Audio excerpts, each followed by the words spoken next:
کیونکہ مظلوم کی حق پہنچتا ہے کہ ظلم کی شکایت کسی ایسے شخص کے پاس لے جائے جو اس کی رفع کرا سکتا ہو۔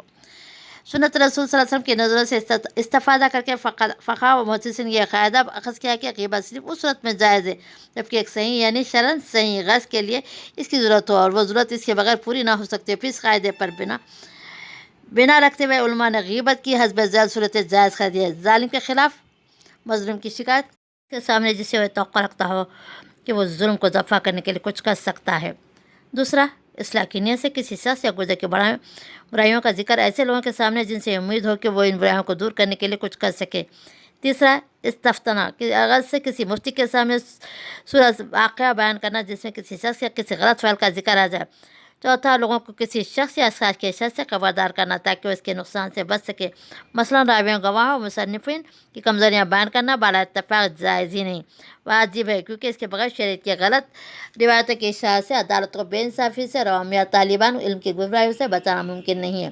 مثلاً کوئی شخص کسی سے شادی بیاہ کا رشتہ کرنا چاہتا ہو یا کسی کے پڑوس میں مکان لینا چاہتا ہے، کسی سے شرکت کا معاملہ کرنا چاہتا ہے، کسی کو اپنی ضمانت سونپنا چاہتا ہو، آپ سے مشورہ لے تو آپ کے لیے واجب ہے کہ اس کا عیب و ثواب اسے بتا دے تاکہ ناواقفیت میں وہ دھوکہ نہ کھائے۔ ایسے لوگوں کے خلاف علن اعلان آواز بلند کرنا، ان کے برائیوں پر تنقید کرنا جو فسق فجور پھیلا رہے ہو یا بدعات اور گمراہیوں کی اشاعت کر رہے ہو یا خلق خدا کو بے دینی اور ظلم و جور فتنوں میں مبتلا کر رہے ہو۔ چھٹا، جو لوگ کسی برے لقب سے اس قدر مشہور ہو چکے کہ اس لقب کے سوا کسی اور لقب سے پہچانے نہ جا سکتے، اس کے لیے خیر استعمال کرنا بغیر تعریف نہ کہ بغیر تدخیص۔ ان مستثنیٰ صورتیں کسی ماں سوا پیٹھ پیچھے کسی کی بدگمانی کرنا مطلقاً حرام ہے۔ یہ بدگوئی اگر سچی ہو تو غیبت ہے، جھوٹی ہو تو بہتان ہے اور دو آدمیوں کی لڑائی کے لیے ہو تو چغلی ہے۔ شریعت ان تینوں چیزوں کو حرام کرتی ہے۔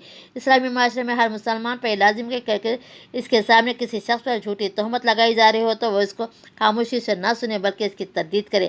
اگر کسی جائز شرعی ضرورت کے بغیر کسی کے واقعی برائیاں بیان کی جا رہی ہو تو اس فعل سے مرتکبین کے خدا سے ڈرانے اور اس کے گناہ سے باز رہنے کی تلقین کرے۔ نبی صلی اللہ علیہ وسلم کا ارشاد ہے کہ اگر کوئی شخص کسی مسلمان کی حمایت ایسے موقع پر نہیں کرتا جہاں اس کی تذلیل کی جا رہی ہو، اس کی عزت پر حملہ کیا جا رہا ہے، تو اللہ تعالیٰ بھی اس کی حمایت ایسے موقع پر نہیں کرتا جہاں وہ اللہ کی مدد کا خواہاں ہو۔ اگر کوئی شخص کسی مسلمان کی حمایت ایسے موقع پر کرتا ہے جہاں اس کی عزت پر حملہ کیا جا رہا ہو اور اس کی تذلیل توہین کی جا رہی ہے، تو اللہ تعالیٰ عز و جل کی مدد سے اس ایسے موقع پر کرتا ہے کہ جہاں وہ چاہتا ہے کہ اللہ اس کی مدد کرے۔ حدیث ابو داؤد۔ رہا غیبت کرنے والا تو جس وقت بھی اسے احساس ہو جائے کہ اس گناہ کا ارتکاب کر رہا ہے یا کر چکا ہے تو اس کا پہلا فرض ہے کہ اللہ سے توبہ کرے، اس حرام فعل سے رک جائے۔ اس کے بعد دوسرا فرض اس پر یہ ہے حتی الامکان اس کی تلافی کرے گا۔ اگر اس نے کسی مرے ہوئے آدمی کی غیبت کی ہو تو اس کے حق میں کثرت سے دعائے مغفرت کرے گا۔ کسی زندہ آدمی کی غیبت کی ہو اور خلاف واقعہ بھی ہو تو اس کے ان لوگوں کے سامنے اس کی تردید کرے جن کے سامنے وہ پہلے بہتان تراشی کر چکا ہے۔ اگر سچ سے غیبت کی ہو تو آئندہ پھر کبھی اس کی برائی نہ کرے۔ اس شخص سے معافی مانگے جس کی اس سے برائی کی تھی۔ علماء کا گزا کہتے ہیں کہ معافی صرف اس صورت میں مانگنی چاہیے جبکہ اس شخص کو اس کا علم ہو چکا ہو، ورنہ صرف توبہ پر اکتفا کرنا چاہیے، کیونکہ اگر وہ شخص بے خبر ہو اور غیبت کرنے والا معافی مانگنے کے خاطر اسے جا کر یہ بتائے کہ میں نے تیری غیبت کی تھی تو یہ چیز اس کے لیے اذیت کے موجب ہوگی۔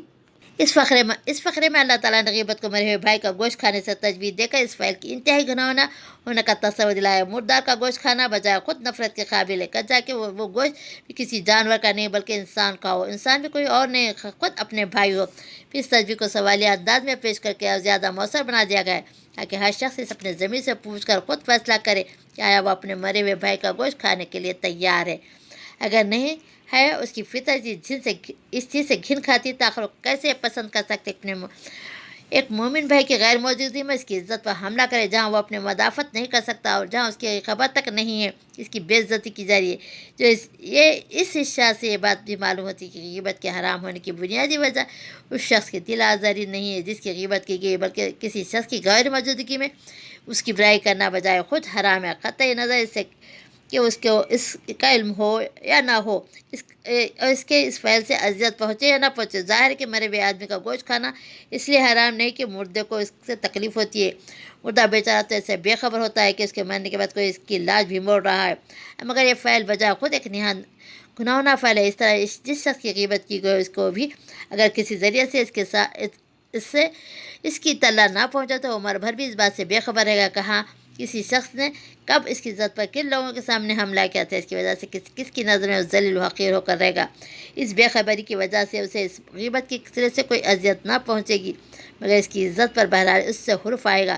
اس لیے فعل اپنی نعمت مردہ بھائی کا گوشت کھانے سے مختلف نہیں ہے۔ میری آیت سورہ حجرات کی آیت کا ترجمہ کروں گی پھر دوبارہ۔ اے لوگو جو ایمان لائے ہو، بہت گمان کرنے سے پرہیز کرو، بعض گمان گناہ ہوتے ہیں۔ تجسس نہ کرو، تم میں سے کوئی کسی کی غیبت نہ کرے۔ کیا تمہارے اندر کوئی ایسا ہے جو اپنے مرے ہوئے بھائی کا گوشت کھانا پسند کرے گا؟ دیکھو تم خود اس سے گھن کھاتے ہو۔ اللہ سے ڈرو، اللہ بڑا توبہ قبول کرنے والا اور رحیم ہے۔